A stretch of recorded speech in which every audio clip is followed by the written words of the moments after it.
Bom dia, mais uma manhã com Deus, priorizando a palavra de Deus. E nesta manhã do dia 22/11, nós vamos meditar de Romanos, do capítulo 1 ao capítulo 4. E que a paz do Senhor encha o teu coração nesta manhã. Então, se vamos iniciar hoje o livro de Romanos, temos o nosso mapa bíblico, né? Que vou disponibilizar lá no Facebook e também no Instagram, no meu perfil Rubenita Leão, @Rubenita Leão. Se você não me segue, te convido para me seguir aí nas redes sociais, né? Sempre coloco lá os mapas, sempre coloco lá também os versículos, o versículo do dia, que você pode compartilhar com outros, né? E fazer com que a mensagem de Deus seja divulgada. Sempre coloco lá o link daqui, né? Do nosso Priorizando a Palavra de Deus, o versículo em Libras, tudo está lá no Instagram e no Facebook. E você pode compartilhar a partir do perfil lá, que eu mando sempre o link daqui. Então, nós vamos iniciar o livro de Romanos, e o livro de Romanos foi escrito por Paulo, isso mesmo. Mas é muito interessante que não foi Paulo que fundou a igreja de Roma. Possivelmente essa igreja ela deve ter sido fundada por crentes que ouviram a mensagem de Pedro e se converteram ao evangelho, né? Lá na celebração de Pentecoste, pois bem, ali alguns se converteram e o evangelho, né, foi iniciado ali em Roma. E nós podemos ver que Paulo, ele anseia visitar a igreja de Roma.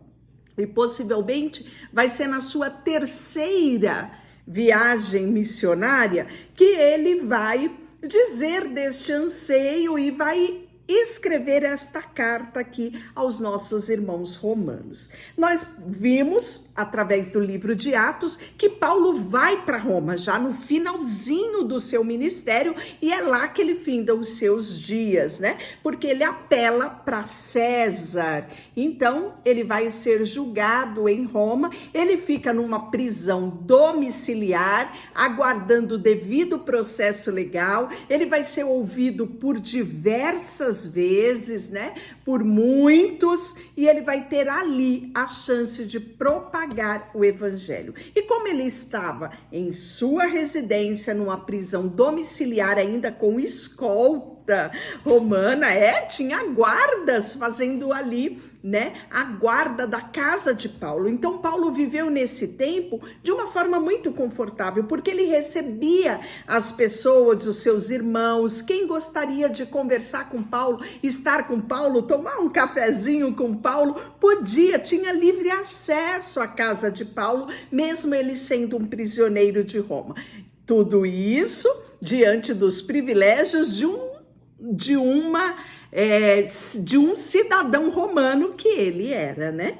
Então, aqui nós vamos iniciar a carta aos Romanos, e esse nome, né, Paulo dá devida não só à igreja, ao local onde ela estava situada, e ele também, ali na carta aos Romanos, né, ele relembra toda a trajetória dele como cristão, né, como missionário, das prisões que ele sofreu, de tudo que ele sofreu pelo evangelho, né? Então a carta aos Romanos, ela vai ter um objetivo. Qual é esse objetivo? Expor a mensagem do evangelho aos crentes em Roma, explicar como esse evangelho corrige muitas vezes as divisões que havia, né, entre os judeus e os gentios, né? Aqueles que se converteram ao caminho, que para muitos era considerado a seita, então para os cristãos judeus e para os cristãos gentios, né?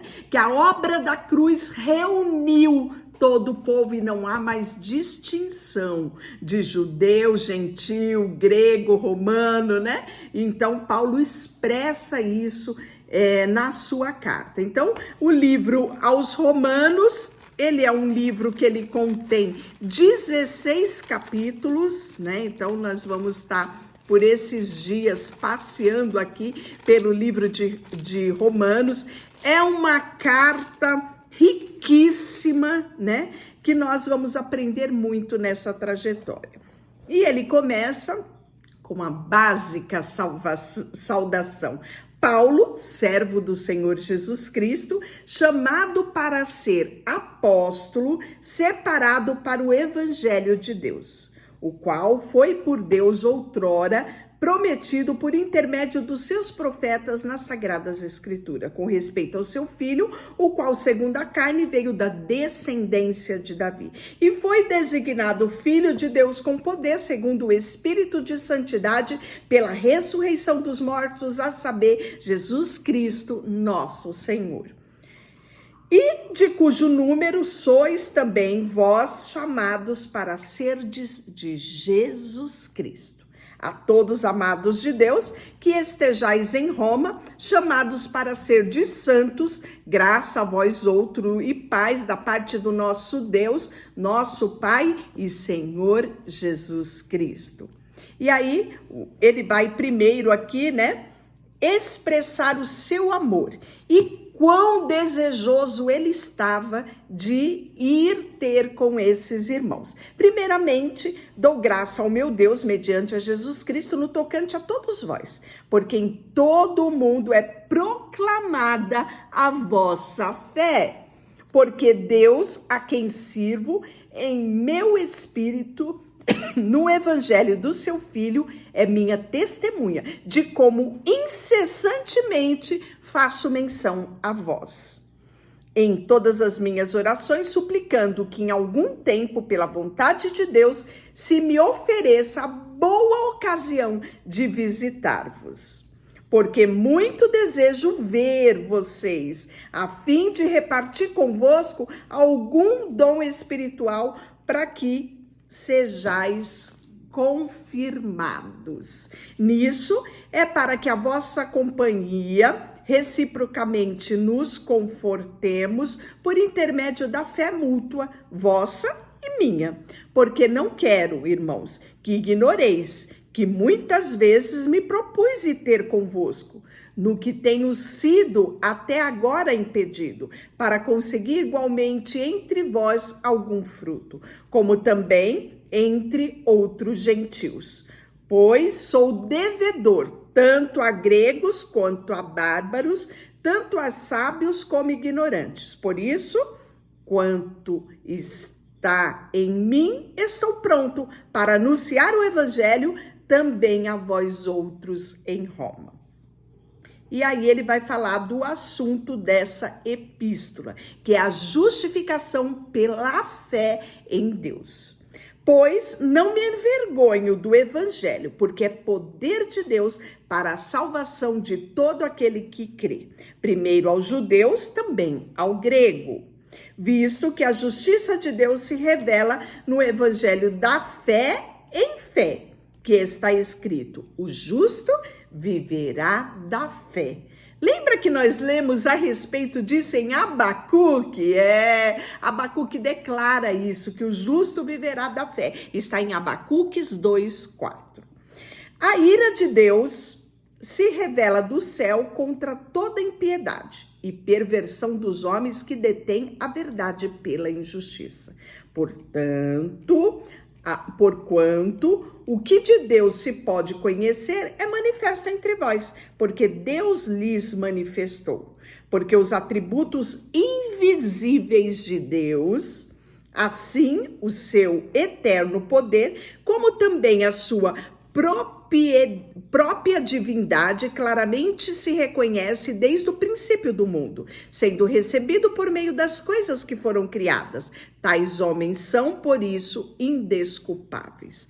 Porquanto, tendo conhecido de Deus, não o glorificaram como Deus, nem lhe deram graça, antes se tornaram mulos em seus próprios raciocínios, obscurecendo-lhe o coração insensato. Isso, Paulo está falando aqui já no capítulo 1 sobre a idolatria e a depravação do homem, isso mesmo. E aí ele fala, e inculcando-se por sábios, transformaram-se e se tornaram loucos. E mudaram a glória de Deus, incorruptível, em semelhança da imagem de homem, que é corruptível, bem como das aves, quadrúpedes e répteis. Por isso, Deus entregou tais homens à imundícia, pelas concupiscências de seus próprios corações, para desonrarem o seu corpo entre si. Pois eles mudaram a verdade de Deus em mentira, adorando e servindo a criatura no lugar do Criador, o qual é bendito eternamente. Amém. Por causa disso, os entregou Deus a paixões infames, porque até as mulheres mudaram o modo natural de suas relações íntimas por outro contrário à natureza. Semelhantemente, os homens também, deixando o contato natural da mulher, se inflamaram mutualmente em sua sensualidade, cometendo torpeza, homens com homens, e recebendo em si mesmos a merecida punição pelo seu erro.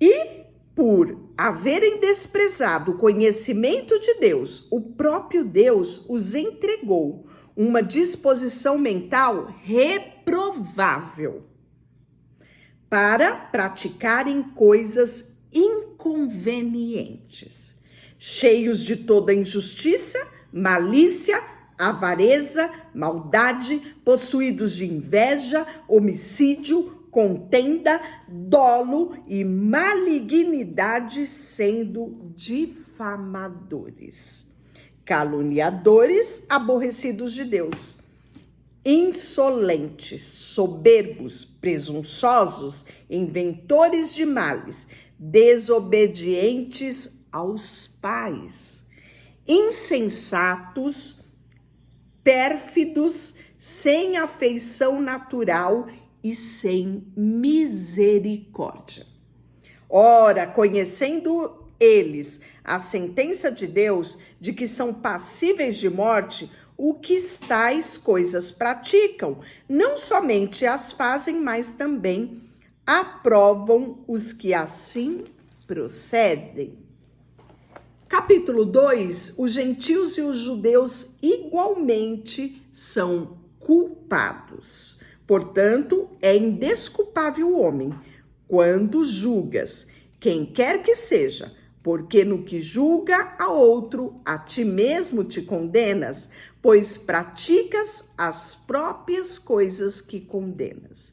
Bem sabemos que o juízo de Deus é segundo a verdade contra os que praticam tais coisas. Tu, ó homem, que condena os que praticam tais coisas e fazem as mesmas, pensas que te livrarás do juízo de Deus? Ou despreza a riqueza da sua bondade, da tolerância e longanimidade, ignorando que a bondade de Deus é que te conduz ao arrependimento?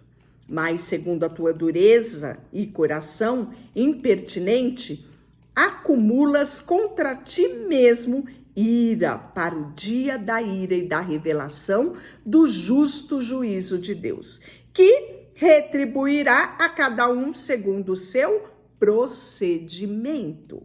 A vida eterna aos que perseverando em fazer o bem, procuram a glória, a honra e a incorruptibilidade. Mas a ira e a indignação aos facciosos que desobedecem à verdade e obedecem à injustiça. Tribulação e angústia virá sobre a alma de qualquer homem que faz o mal. Ao judeu primeiro e também ao grego. Glória, porém, e honra e paz a todos aqueles que praticam bem, ao judeu primeiro e também ao grego. porque para Deus não há acepção de pessoas. Aqui, Paulo remete,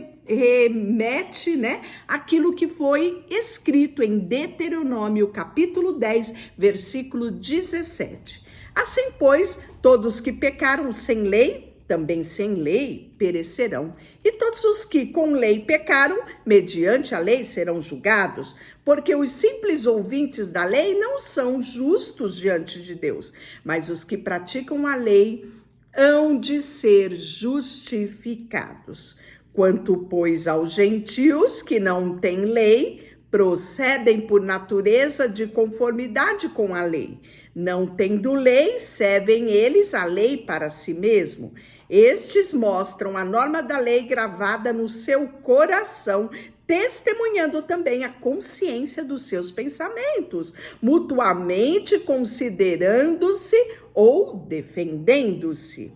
No dia em que Deus, por meio de Cristo Jesus, julgar os segredos dos homens, de conformidade com o seu evangelho. Se, porém, tu, que tens por sobrenome judeus, e repousa na lei e te gloria em Deus, que conhece a sua vontade e aprova coisas excelentes, sendo instruído na lei, que estás persuadido de que és guia dos cegos e luz dos que encontram em trevas, instrutor de ignorantes, mestre de criança, tendo na lei a forma da sabedoria e da verdade. Tu, pois, que ensina outrem, não te ensinas a ti mesmo? Tu que pregas que não se deve furtar, furtas? Dizes que não deve cometer adultério e o comete? Abomina os ídolos e lhe rouba os templos? Tu que te gloria na lei, desonra a Deus pela transgressão da lei? Pois, como está escrito, o nome de Deus é blasfemado entre os gentios por vossa causa. Olha, que sério, Toda essa fala de Paulo, que é tão atual para os nossos dias. Pois bem, porque a circuncisão tem valor se praticar a lei. Se porém, transgressor da lei, a tua circuncisão já se tornou incircuncisão. Se, pois, a circuncisão observa os preceitos da lei, não será ela, porventura, considerada como circuncisão? E se aquele que é incircunciso por natureza cumpre a lei, certamente ele te julgará, a ti, que não obstante a letra e a circuncisão, és transgressor da lei. Porque não é judeu quem é apenas exteriormente, nem a circuncisão que é somente da carne. Porque o judeu é aquele que é interiormente, e circuncisão, o que é de coração no espírito, não segundo a letra, cujo louvor não procede dos homens, mas de Deus. E aí, o capítulo 3, Paulo vai responder a objeções. Qual é, pois, a vantagem do judeu? Ou qual é a utilidade da circuncisão? Muito sobre todos os aspectos, principalmente porque aos judeus foram confiados oráculos de Deus. E daí? Se alguns não creram, a incredulidade deles virá desfazer a fidelidade de Deus? De maneira nenhuma. Seja Deus verdadeiro e mentiroso, todo homem, segundo está escrito, para seres justificados nas tuas palavras e que venhas a vencer quando fores julgado. Mas, se a vossa injustiça traz lume, a justiça de Deus, que diremos? Porventura será Deus injusto por aplicar a sua ira? Falo como homem. Certo que não, do contrário, como julgará Deus o mundo? E se por causa da minha mentira fica em relevo a verdade de Deus para sua glória, porque sou eu ainda condenado pelo pecador?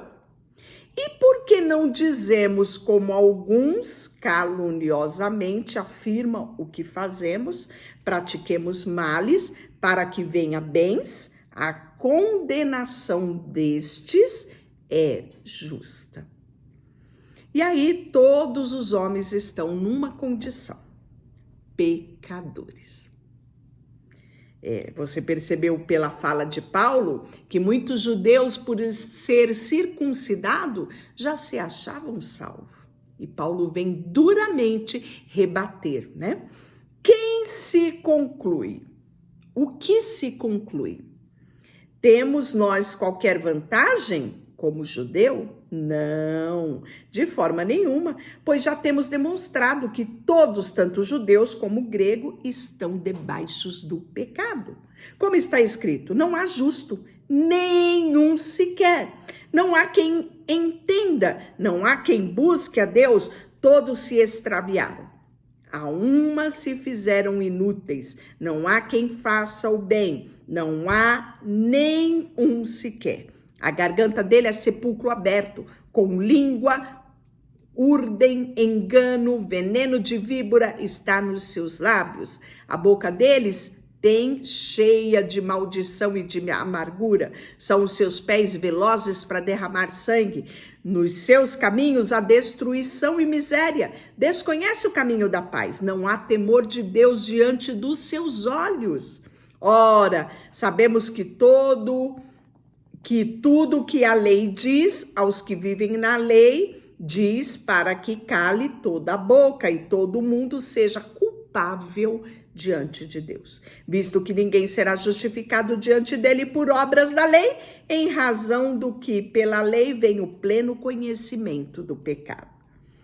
Mas agora, sem lei, se manifestou a justiça de Deus, testemunhada pela lei e pelos profetas. Justiça de Deus mediante a fé em Jesus Cristo, para todos e sobre todos os que creem, porque não há distinção, pois todos pecaram e carecem da glória de Deus. Em outras versões, porque todos pecaram e destituídos estão da glória de Deus, sendo justificados gratuitamente pela sua graça, mediante a redenção que há em Cristo Jesus, a quem Deus propôs no seu sangue como propiciação mediante a fé para manifestar a sua justiça, por ter Deus, na sua tolerância, deixado impune os pecados anteriores cometidos, tendo à vista a manifestação da sua justiça no tempo presente, para ele mesmo ser justo e justificador daqueles que têm a fé em Jesus Cristo. Onde, pois, a jactância foi de todo excluída. Por que lei? Das obras? Não, pelo contrário, pela lei da fé. Concluímos, pois, que o homem é justificado pela fé, independente das obras da lei. É porventura Deus somente dos judeus? Não. O é também dos gentios? Sim, também dos gentios. Visto que Deus é um só, o qual justificará por fé, circunciso e, mediante a fé, o incircunciso. Anulamos, pois, a lei pela fé, não de maneira nenhuma, antes confirmamos a lei. Eu fico maravilhada com a tamanha clareza que Paulo nos ensina as verdades do Evangelho. Ora, e aí no capítulo 4, ele vai falar sobre Abraão, que foi justificado pela fé. Que, pois, diremos, ter alcançado Abraão como pai segundo a carne? Porque se Abraão foi justificado por obras, tem que se gloriar, porque não diante de Deus. Porque diz as Escrituras, Abraão creu em Deus e por isso foi imputado para a justiça. Ora, o que trabalha, o salário não é considerado um favor, e sim uma dívida. Mas ao que não trabalha, porém, crê naquele que justifica o ímpio, a sua fé é atribuída como justiça. E assim também Davi declara ser bem-aventurado o homem a quem Deus atribui justiça independente das obras. Bem-aventurado aquele cuja iniquidade são perdoadas e cujos pecados são cobertos. Bem-aventurado o homem a quem o Senhor jamais imputará pecado. Sabe quem disse isso? Davi, no Salmo 32, 1 e 2. Vem, pois, esta aventurança exclusiva sobre os incircuncisos, ou também sobre os circuncisos e incircuncisos, visto que, dizendo, a fé foi imputada a Abraão por justiça. Como, pois, lhe foi atribuída, estando ele já circuncidado ou ainda incircunciso? Não no regime da circuncisão, e sim quando incircunciso, e recebeu o sinal da circuncisão como selo da justiça da fé que teve quando ainda incircunciso, para vir a ser o pai de todos que creem, né? Por isso dizemos que Abraão é o nosso pai na fé. Embora não circuncidado, a fim de que fosse imputado a justiça. E o pai da circuncisão, porque este foi o sinal que Deus deu ao povo dele e iniciou ali em Abraão, né? Ele circuncidou Isaac no seu 8º dia, todos da sua casa. Isto é, daqueles que não são apenas circuncisos, mas também andam nas pisadas da fé que teve Abraão, nosso pai, antes de ser circuncidado. Então ele fala da salvação pela fé, porque a grande argumentação dos judeus era o cumprimento da lei. Por exemplo, se apegavam à circuncisão, que aquele que era circuncidado era salvo, que não, né? E Paulo vem retirar isso, dizendo, olha, Abraão, nosso pai na fé, ele foi justificado pela fé antes mesmo de ser circuncidado, né? E aí ele traz aí muitos esclarecimentos. E aí ele fala, né? Como está escrito, por pai de muitas nações te constituí, perante aquele o qual creu, o Deus que vivifica os mortos e chama à existência as coisas que não existem. Abraão, esperando contra a esperança, creu, para vir ser pai de muitas nações, segundo o que lhe foi dito. Assim será a tua descendência. Olha que extraordinário, Paulo está citando Gênesis 17 e Gênesis 15. E sem enfraquecer na fé, embora levasse em conta o seu corpo amortecido, sendo já de 100 anos e de idade avançada, Sara. Gênesis 17, estamos falando. Ele não duvidou por incredulidade da promessa de Deus, mas pela fé se fortaleceu dando glória a Deus, estando plenamente convicto de que ele era poderoso para cumprir o que prometera, pelo que isso lhe foi também imputado para a justiça.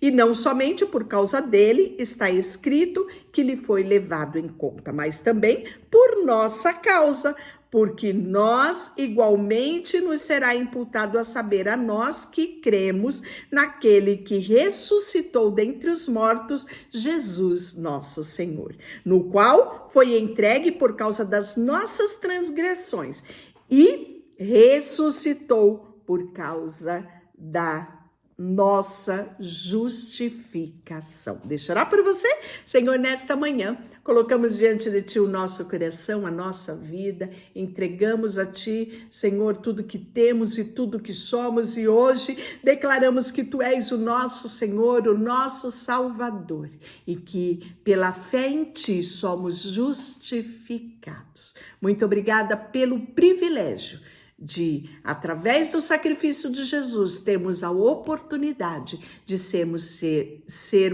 filhos de Deus. Te agradecemos por tudo, em nome de Jesus. Amém? Deus te abençoe. Não esqueça de curtir esse vídeo, dar aquele like para ajudar o canal, compartilhar com mais alguém. E se não é inscrito, não deixe de se inscrever. Deus te abençoe.